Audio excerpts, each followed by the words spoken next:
Ang mabuting balita ng Panginoon, ayon sa sulat sa mga taga-Kolosas,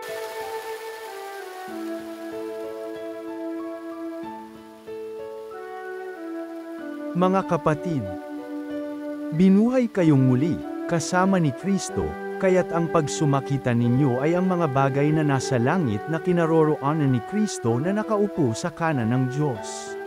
Isaisip ninyo ang mga bagay na panlangit, hindi ang mga bagay na panlupa, sapagkat namatay na kayo at ang tunay na buhay ninyo'y natataguaw sa Diyos, kasama ni Kristo. Si Kristo ang tunay na buhay ninyo, at pag siya'y nahayag, mahahayag din kayong kasama niya at makakahati sa kanyang karangalan. Ang mabuting balita ng Panginoon.